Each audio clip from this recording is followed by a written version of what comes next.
এগুলো হলো গুঁড়া মাছ। এই গুঁড়া মাছটা আমি শুটকি দেওয়ার জন্য নিছি, আর এগুলো আমি মচমচে করে ভাজবো। আর এটার সাথে আছে এই গুঁড়া মাছগুলো। আর হাতে বানানো শুটকির মতো শুটকি হয় না, তার জন্য আমি কুটে বেছে নিছি। এখন ধুয়ে পরিষ্কার করে আমি মাছগুলো রোদে শুকাবো আর শুটকির ভর্তা করবো, আর আপনাদের সাথে শেয়ার করবো। আপনারা দেখতে থাকুন। মাছগুলো আমার এখন ধুয়ে নিতে হবে ভালো করে। ভিডিওটা বড় না করে আমি এখন একটু লবণ দিয়ে ভালো করে খেঁচে ধুয়ে নিয়েছি। আবার এখন রোদে দিব। চান্দা মাছগুলো 2 দিনে শুকিয়ে গেল, আর এই চান্দা মাছগুলো আমি এখন ভর্তা করবো, আপনাদের সাথে শেয়ার করব। মাছ রোদে দিলে এখন শীতের দিন পেটে বেছে রোদ দিলেই শুকিয়ে যায় তাড়াতাড়ি। আর আমি এটার জন্য নিয়েছি আমি এখানে পেঁয়াজ, দেশি পেঁয়াজ, আর দেবো কাঁচামরিচ দিয়ে ভর্তা করবো। আমি মরিচ কাটিয়ে নিয়ে আগে আর এটার সাথে আমি শুটকিটা দিয়ে দিব। চান্দা মাছের শুটকি আমার মা যখন বানাইতো খুব মজা লাগতো। বাজার থেকে কিনে আনলে ওটা স্বাদ লাগে না, এটা আমি নিজে হাতেই বানিয়ে নিলাম। আর আপনাদের সাথে শেয়ার করলাম আমি কীভাবে মাছটা কুটে ধুয়ে নিছি। এটা আপনারা দেখবেন, আপনাদের সাথে পুরো ফুল স্টেপের ভিডিওটা দেখাবো, দেখতে থাকুন। মরিচগুলো ভাজা হয়ে গেছে, উঠাই নিলাম। শুটকিগুলো লাল লাল করে টাইলা নেব।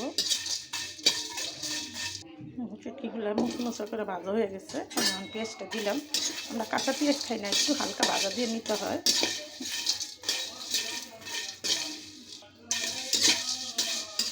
আমার শুটকিগুলো লাল লাল হয়ে গেছে। আমি এখন পেঁয়াজগুলো উঠিয়ে নিব।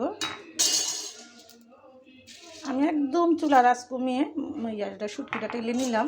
দেখেন লাল লাল হয়ে গেছে, আমি এখন নামিয়ে নিব। একদম টালা মুচমুচে হয়ে গেছে, দেখেন কত সুন্দর হয়েছে। হাতে বানানো শুটকির মতো কোনো জায়গায় পাবেন না। আপনারা নিজেরা বানিয়ে খেয়ে দেখবেন। গ্রাম দেশের মানুষ যারা এরা অবশ্যই বানিয়ে খায় এখন বর্ষাকাল। আর এই শুটকিগুলো আমি এখন পাটায় বাইটা নিব। শুটকিগুলো আমার ধোয়া মোছা পরিষ্কার শুটকি, আমি এখন শুকনো বাইটা নেব। আর এগুলো বেশি বাটবো না, আদা বাটা করবো। দেখেন কি মুচমুচে হয়েছে। আমি কাটা মাটা সব ফেলে নিয়েছি। এখন পেঁয়াজটা দিয়ে দিব। পেঁয়াজটা বেশি বাটবো না, আদা বাটা করবো।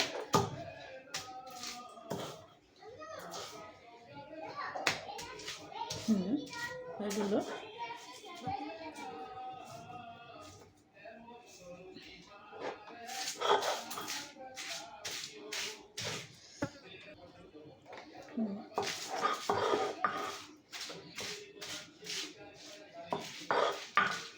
হয়ে গেল আমার ভর্তাটা বানানো। মরিচটা আর ধনে ভর্তাটা আঁকে একটু বাইটা নিয়েছি।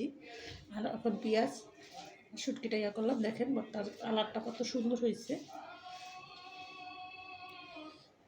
নলায় নলায় ভাতের কামড়ে নিচে পড়বে, দাঁতের নিচে, খুব মজা লাগবে।